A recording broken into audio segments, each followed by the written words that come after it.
This episode is gonna be a little bit different because you're actually gonna be listening to a live event that we did for our mentorship clients. It was a live community event. Actually, the reason I have all of these, if you're watching right now, the reason I have all of these birthday decorations is because it was a birthday celebration live event. We just kind of tied it in, fun theme.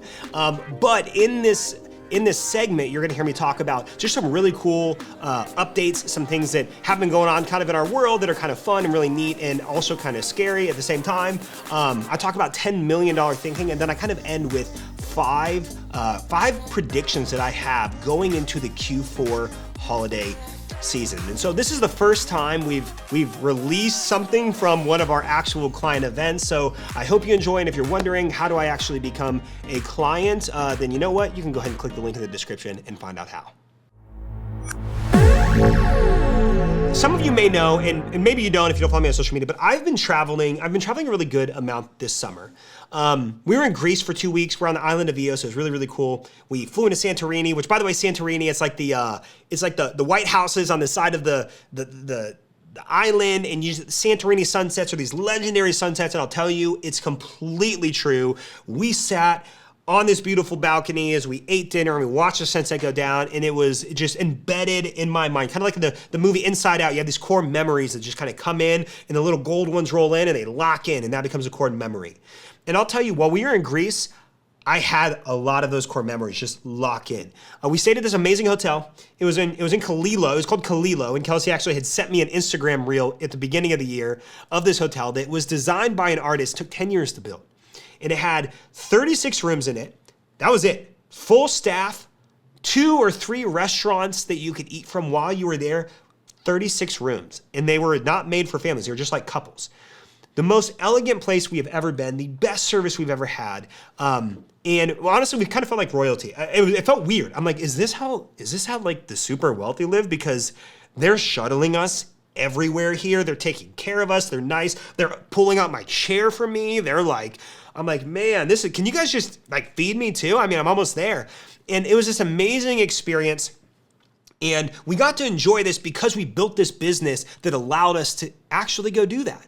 And while we're there, our team is fully operating. I didn't have this worry in the back of my mind while we were there. And so while we normally never visit the same place twice, highly recommend it. Kalilo will probably be that exception for us. It was an amazing place. It's called Kalilo. Go Google it, Instagram it. They have amazing stuff. But it was in there that I want to share this really cool update with some of y'all. If you don't know, but we are, and when I say we are, I mean Kelsey is pregnant. Yay! Okay. Pretty amazing. And so she's actually 20 weeks along. We couldn't be more ecstatic. We went and we did the anatomy scan this morning. Everything was good. It's like watching a movie. It's like the craziest thing to watch. And you're just like watching the baby in all these different ways, and it's forming in its little nose and its hands. And if you don't know our story, we've been trying to have kids for 5 years.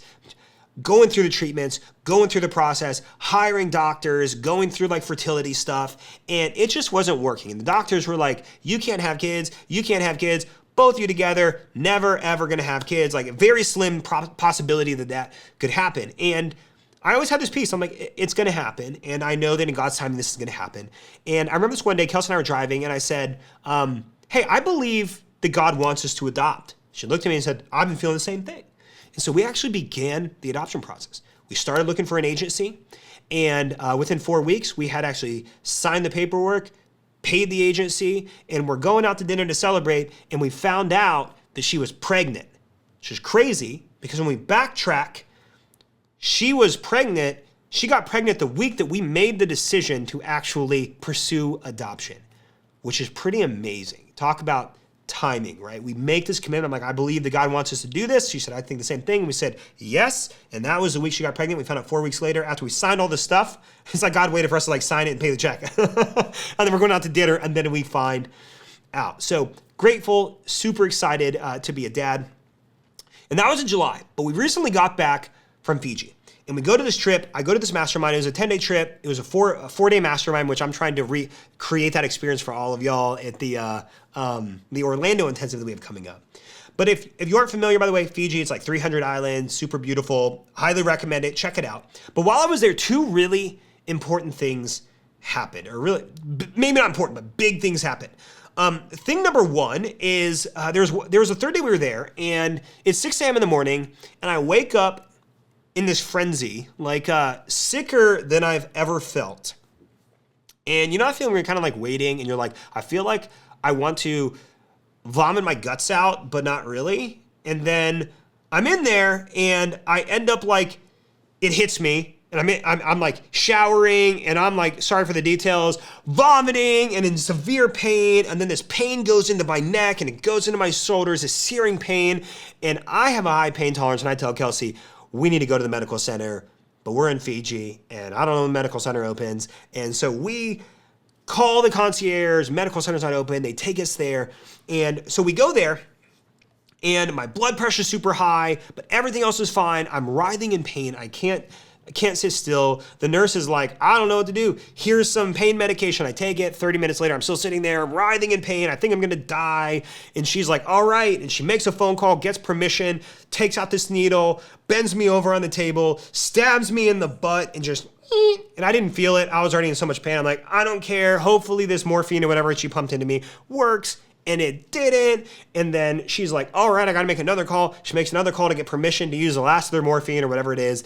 She breaks out a bigger needle, bends me over the table, and slow pushes this thing in to the point where it feels like it's reaching the table in front of me.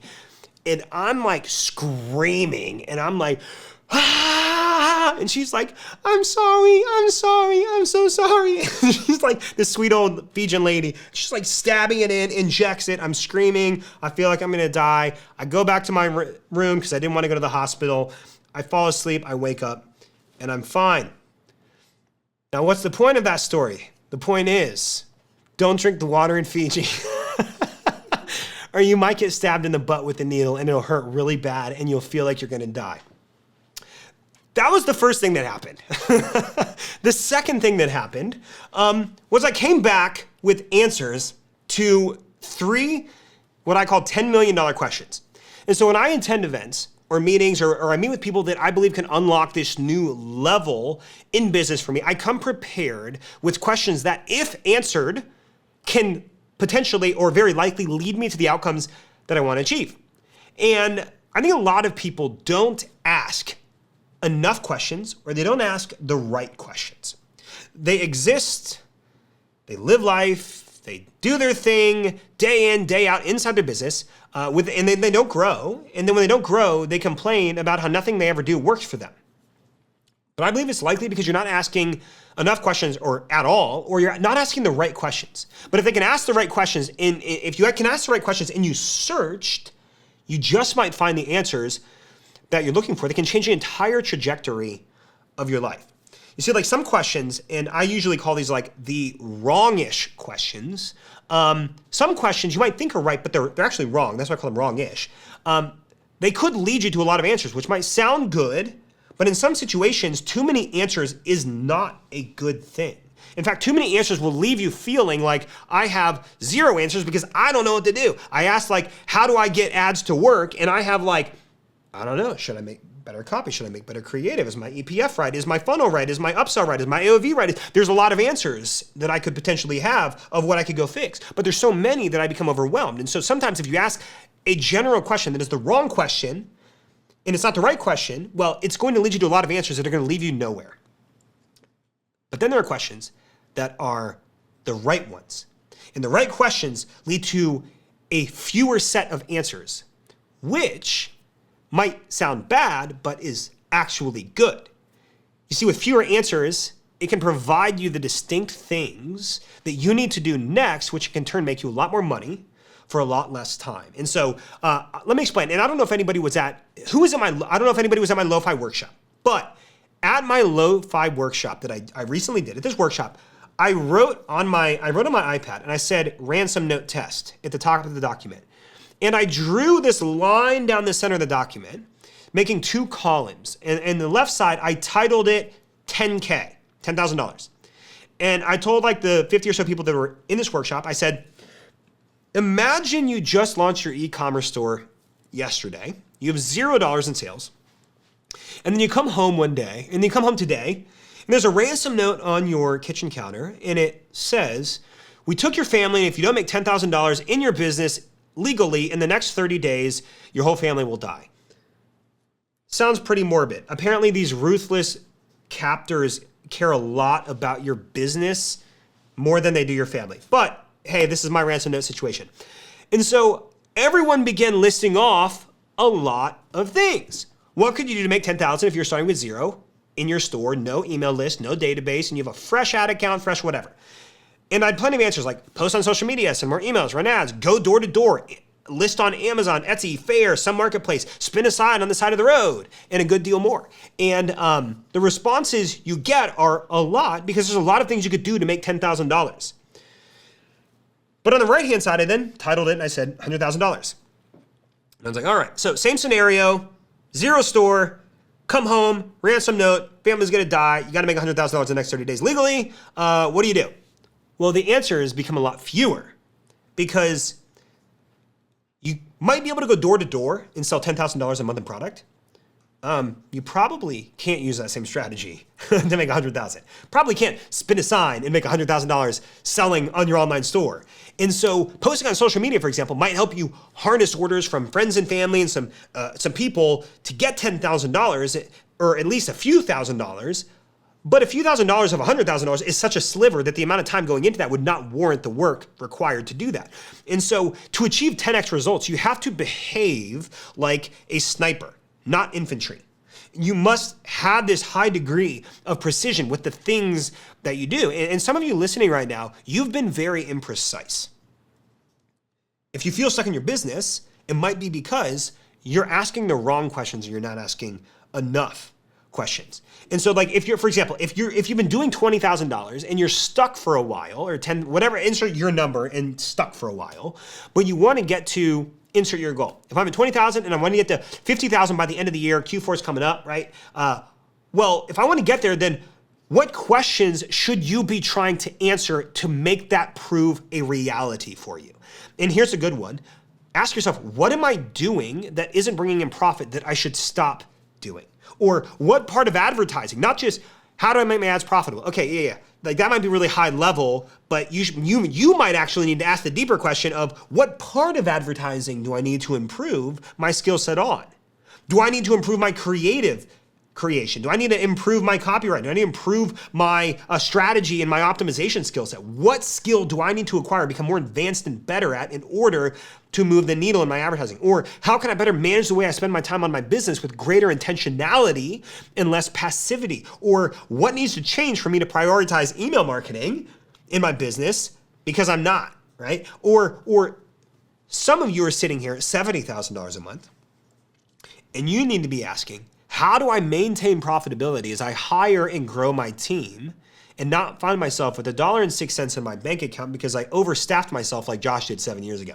That's what some of you should all be saying that are like 50, 60, 70K. That's what you should all be asking. And the right questions will lead to the right answers. And I don't know if you know this, so in 2011, if anyone remembers this, but in 2011, Netflix actually, they introduced, they were a streaming and a DVD service. I don't know, some of you, Naya won't remember this, but some of you might remember this. And in 2011, Netflix introduced, or they did DVD and they did streaming for $10 a month. It was all in one.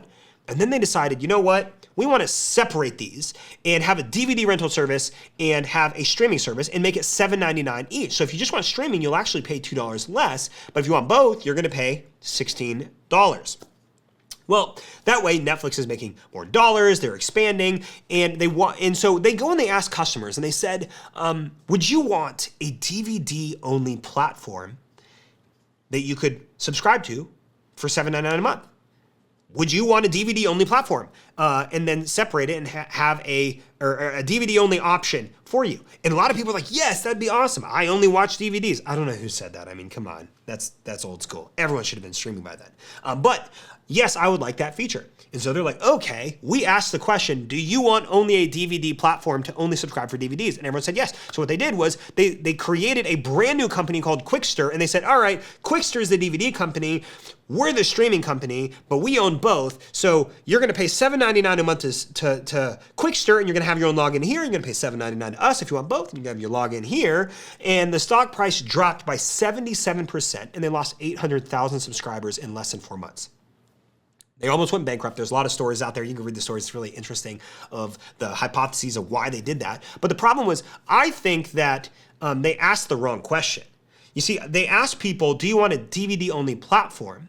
But they should have asked the right question of, how would splitting the services into two different companies impact the customer experience? And are customers willing to manage two different accounts on two completely different companies with two different bills every single month? That's a question that should have also been asked. By the way, as a side note, in 2011, when that happened, I was super nerd. I was a senior in high school, and I was just as nerdy then as I am now. And when Netflix, day one that started happening, I shorted Netflix in the stock market, and I doubled my money within 30 days. So there's that. 40% gain in 30 days. So I was super nerdy when I was a senior in high school. Anyway, they say you can't time the market, and I happened to actually time the market. It worked out great. But it turns out most people did not want two services. They thought that it would actually be in the existing platform, not two separate ones. And so asking the wrong questions can bankrupt you. They can, or they could deter you and move you back from the pace and speed in which you would have moved. So the moment that Netflix finally realized their mistake, they came back together, their reputation was tarnished. It took years for them to come back on track and get back to the revenue thresholds that they were at, but they had it all in one spot. And now that you have, so like I love to think, as you can kind of, maybe you can tell, I love to think. When I go away on our trips, our team knows, go away, because when Josh comes back, there's like this whole game plan of how we're going to solve every problem in the whole business, or at least what we think is going to happen, and we all make a lot more money because of that. So I love to think, and so that is like a glimpse inside my brain. Like you have to start asking the right questions to get the right answers, but most people don't ask enough, and they ask the wrong questions. And at this event that I was going to, in Fiji, I had to ask the right questions, and I had to come calculated because it was not cheap to be in the room. And so I opened this Notion doc, and I titled it the Fiji Files. Pretty good. The Fiji Files. And at the top of it, I wrote $10 million questions I need answered. And then I went below it, and I began jotting down every single thing that I thought would help us make $10 million next year. And so I started writing down every single thing, or every question that I needed to ask that I thought would lead to it. Every question. How many team would it take? What about this? What about this? Should we expand media channels? Should we? I asked every question my brain could comprehend, and it took me hours to do this, and I was just sitting there smoking a cigar, and I'd come with a question, looking into the sky, and I'm like, here's a question. All right, sit there smoking a cigar, looking into the sky. Another question. And I would jot it down. And I did this, and I ended up with 3 questions. And the good news is I was going to hang out with people that were doing more than 10 million, and some of them doing tens of millions or 100 million. And so I knew that they would probably have answers that I didn't. And I wanted to come prepared for every conversation, every sidebar, every one-on-one during those 4 days. And there are 3 questions I came to realize that I had to answer in order for this to prove true. Question number 1 was, how can we break even on ad spend in day 1? Because some of you may not know this, we do not. We liquidate our ROAS, some of you would faint. Our ROAS is like 0.3 to 0.4. Little scary, yeah. Especially during boot camp season when we're running $5,000 a day. It's a little scary. But we break even later. It's usually between days 30, 60, 90. So we have to float this gap. And I realized if I can break even on day 1 for our particular business model, then that will allow me to fund growth at the speed in which I want to grow. And that's the first question. The second question is, how do we do $10 million with as much profit as possible? And the third question was, how do you build a team to support your growth without degrading your brand and your customer experience? Meaning many people who are watching this here.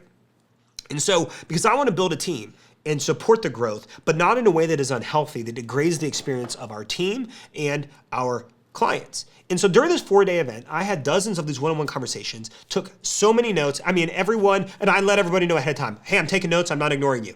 And they were totally cool with it. And I have notes, I have files on every single person inside of Notion.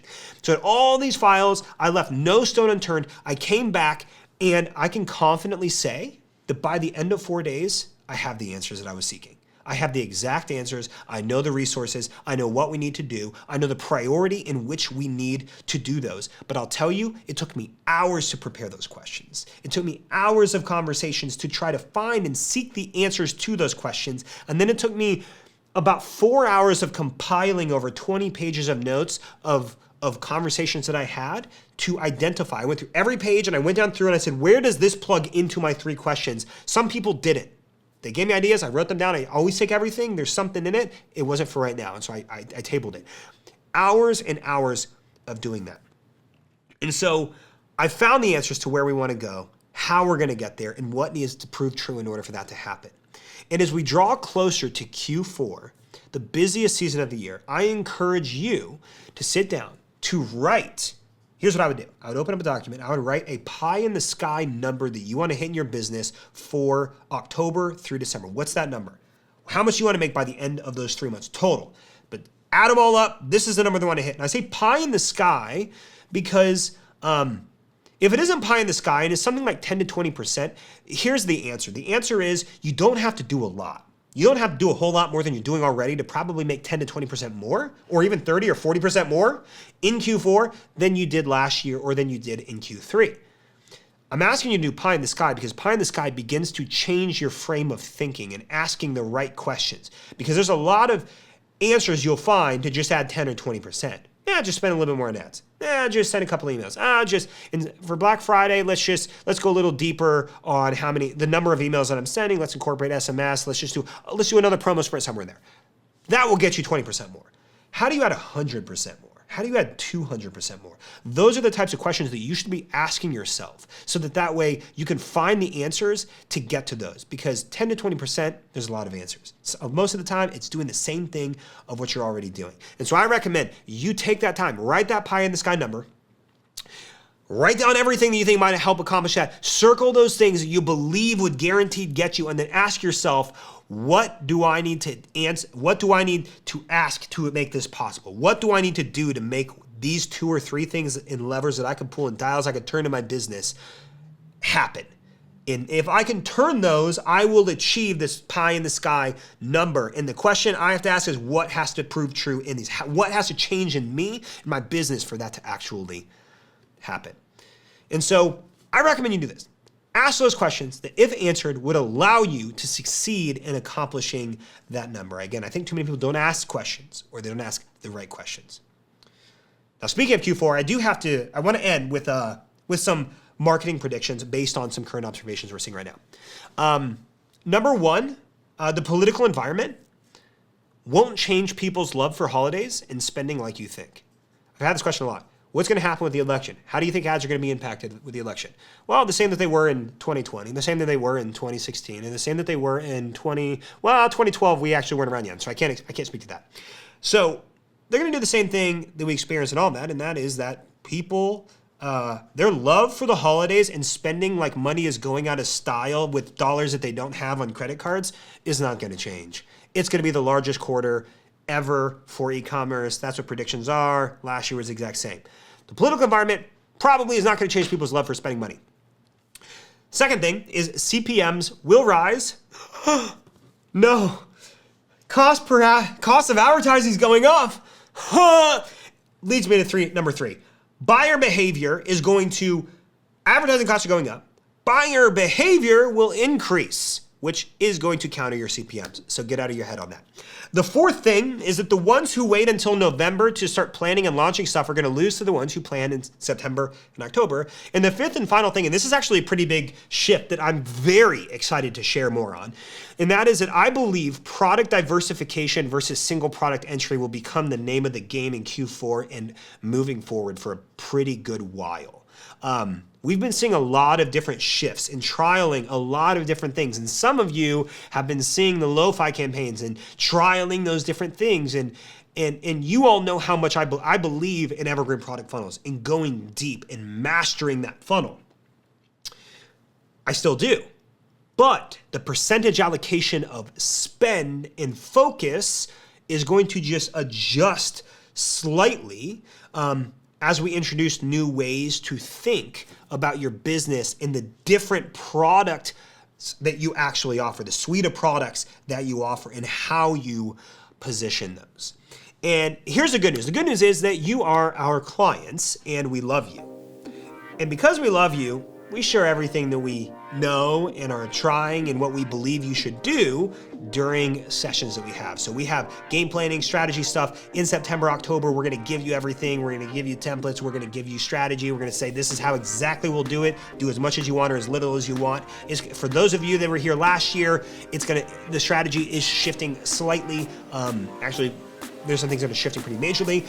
So we're gonna be sharing that. We're gonna be diving into all our playbooks. We're gonna be working hard to help you along that entire journey. Q4 is Super Bowl time. And for everybody that's listening, by the way, to the podcast version of this, I guess you'll just need to become a client.